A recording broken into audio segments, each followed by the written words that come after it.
Hey, Yarbs, how you doing? Yeah, what's up, Mark? Hey, just two quick things. One is, I know we talk all the time about how you're so pliable in your preparation and stuff. How much did it impact you by pitching in game one, and where did that kind of fit in your schedule? No, I think everything feels good. I think just for the fact that I threw well, I can't remember, it was game 3 or 4 of the CS, and I didn't get a chance to I didn't get used at all the rest of the series. So I was really fresh. So when they had asked me about if I would go, I was like, yeah, let's do it. And I felt great the next day. I ended up throwing a little bit off the mound yesterday on the off day. So I feel ready to go, and whenever they call me, I'll be good to go. Gotcha. And then more of an off-field question is, I think you've had your wife with you the whole time in the bubble, right? And you've had some family here that you can't see, or how does that work? And has that been weird at all, or? Yeah, I have been lucky enough to have my wife here for this whole experience, so that's been awesome. And yeah, my parents have been out. We're out in all of San Diego, and then my brother actually lived out in San Diego, like one of the high rises behind the stadium. So although he couldn't come to the game, he could literally sit outside on his balcony and watch the game. So that was pretty convenient. And then yeah, I'm lucky enough to have my in-laws are coming in, and my brother is actually able to attend the games here. So I was able to find them in the stands here in Arlington. They're out there in left field. So it was pretty cool to see them walking out to the bullpen, be able to get a interaction with them at that point. Like, could you actually talk, or just a wave, or what was it? More of waves. We've kind of talked off the field and stuff like that.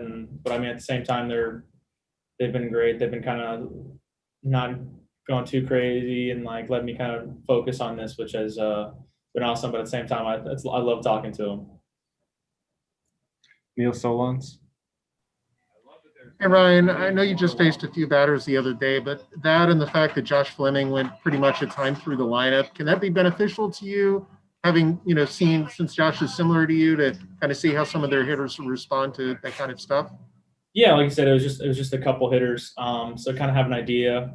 And then, like you said, I was definitely watching Josh, who's very, like you said, very similar style, and I'll do my preparation before throwing, and kind of take it from there. And it was, especially with this brand new stadium, we've never played here and stuff like that, is also a factor, kind of getting adjusted to the sidelines, things like that, since it was literally our first time being here with a brand new stadium.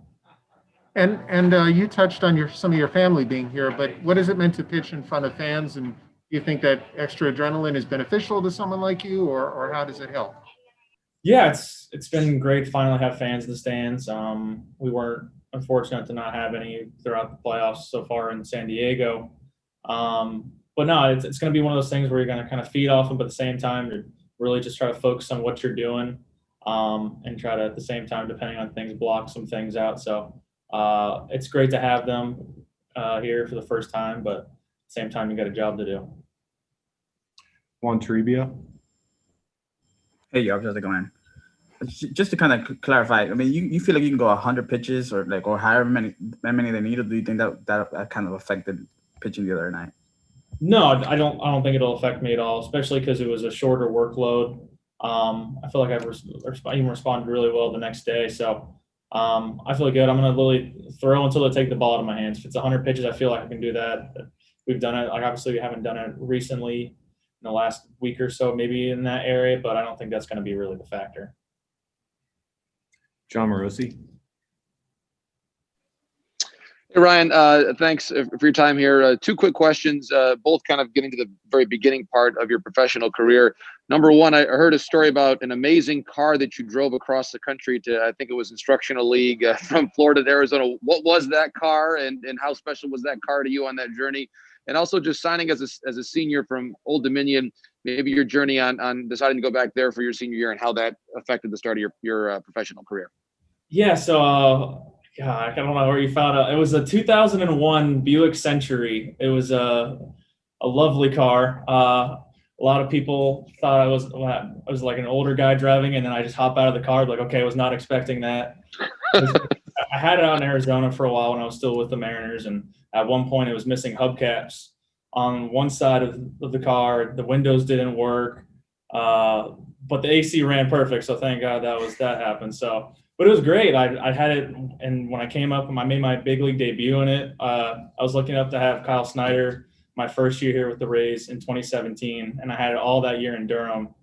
And then, so I had it that spring training, and he's like, you better be driving that car up to the stadium on your first day. And I'm like, well, yeah, like obviously, like I'll make sure it's there.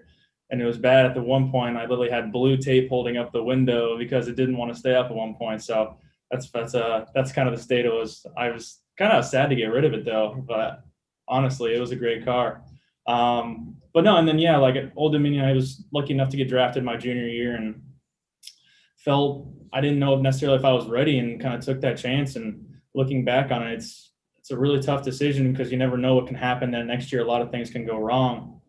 And I was lucky enough to get drafted by the Mariners, and they were really great to me, and had a great career with them initially in the first couple of years in the minors. And but I've loved it here with Tampa ever since. I think this is probably one of the best things that's ever happened to me, being with this organization, especially known for their pitching development. And I mean, I learned to throw my cutter when I got over here, which has become a huge pitch for me. So it's definitely been a great thing for my career to be traded over here.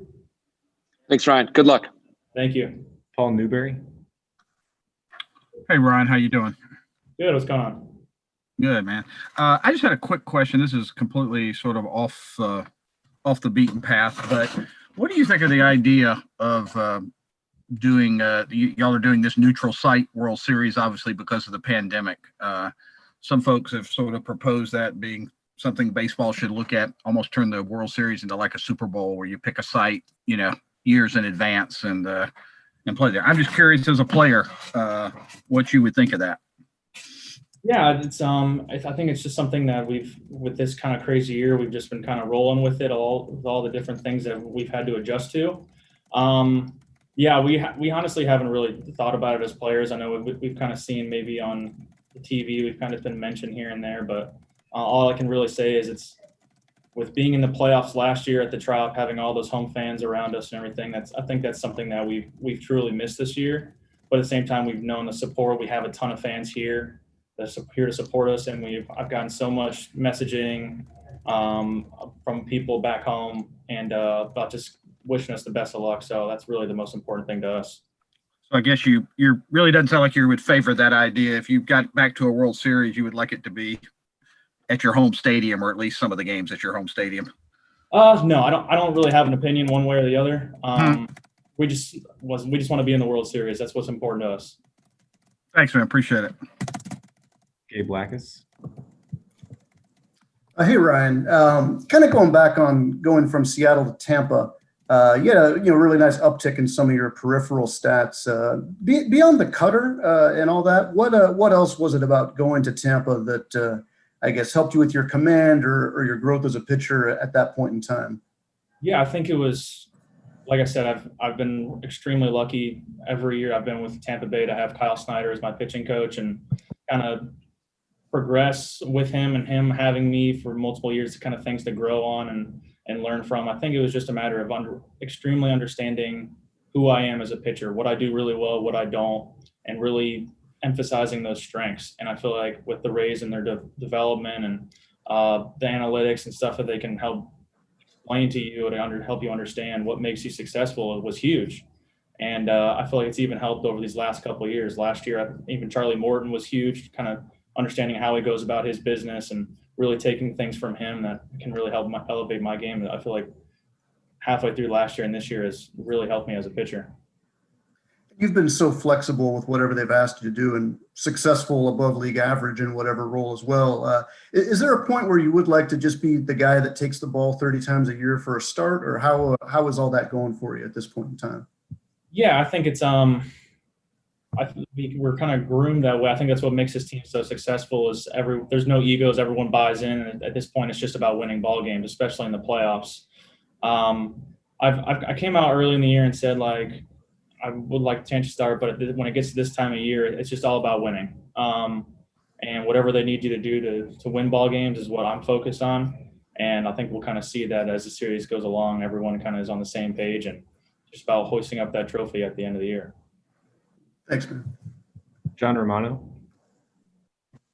Ryan, could you be a little more specific about how they use the analytics to help you understand what your strengths were as a pitcher? Yeah, I think it's just a matter of like for when I first came over, the development of the cutter was it was a matter of I had a bigger breaking ball, but they just wanted something a little bit shorter and harder. And I think we had initially started like thought slider and then kind of developed into a cutter. And the analytics of showing how pitches play off each other necessarily, nothing like super specific, but how pitch sequencing, things like those lines, talking with Snyder, understanding how your pitches move and how they're effective with analytics was the biggest part. Levi Weaver. Hey, Ryan. I want to ask you about Pete Fairbanks. He used to be here in Texas, and I've talked to him from the path of his career. And one thing that keeps coming up is his ultra competitive. I was curious if that ever comes up off the field, whether it's, ping pong or playing cards or whatever. Is that a personality trait that transcends the baseball field for him?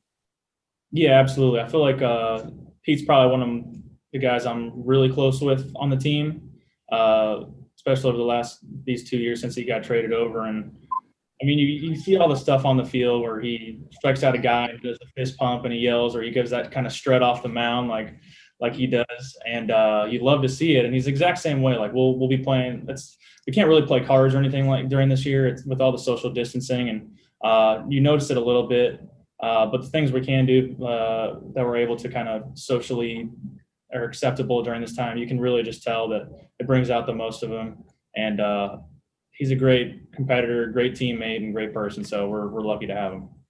And then on the field, I was curious if you as a fellow pitcher, you guys sort of watch each other and talk. What difference have you seen from him from last year when he first got to Tampa to now? I mean, he's the guy that's closing out the ALCS for you guys and pitching a lot of late innings. I think it's just was a matter of just him getting his feet wet. I think last year he had just gotten called up, and you kind of tell he was like just learning everything and absorbing as much information with the Rays as they can give you. And I feel like he was able to kind of understand it last year and then not take it into the off season. And I mean, he came out crushing it in spring training and then in summer camp, and you've seen it all year. He's been huge and one of our biggest pieces out of the bullpen to go to. And I mean, he didn't get a save in the regular season, and then he gets a couple here in the postseason. That's how much they trust him here. So he's a great guy to watch. And I mean, if he comes in after me, I know he's going to, if I'm in whatever situation he's going to get me out of, and he's going to put us in a good spot to win the ball game. Outstanding. Thank you so much. I appreciate it. Yeah. All right, we have time to take one more from Ray Bisak.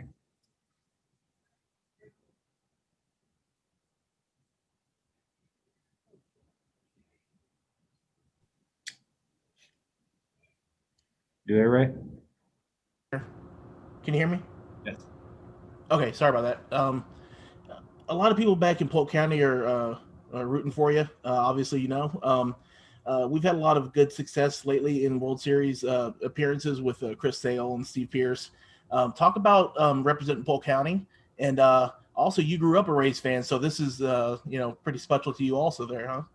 Yeah, absolutely. I feel like I've been lucky enough especially in the Polk County area, we've had a ton of great ball players, especially around me. I mean, guys I played with in high school, Carson Fulmer, played against Trey Mancini a lot. So like, there's just been a ton of talent. I think that was so awesome for me growing up in kind of competitiveness and just working my butt off just to compete with these guys. And yeah, it was, I think it would really hit me the other night when we won the ALCS, like maybe it was the next day, just laying in bed and realizing I was growing up in high school watching the Rays in 08 make it to the World Series. And the fact that this many years later, I am now a part of that team. It's pretty incredible, pretty remarkable. It kind of gave me goosebumps. So it was just a cool thing to think about all those guys you grew up watching. You're now in the same kind of league with, and they're now rooting for us. So it's pretty incredible. All right. Thank you, everybody, for your questions. That'll be all for Ryan. All right. Thank you, guys.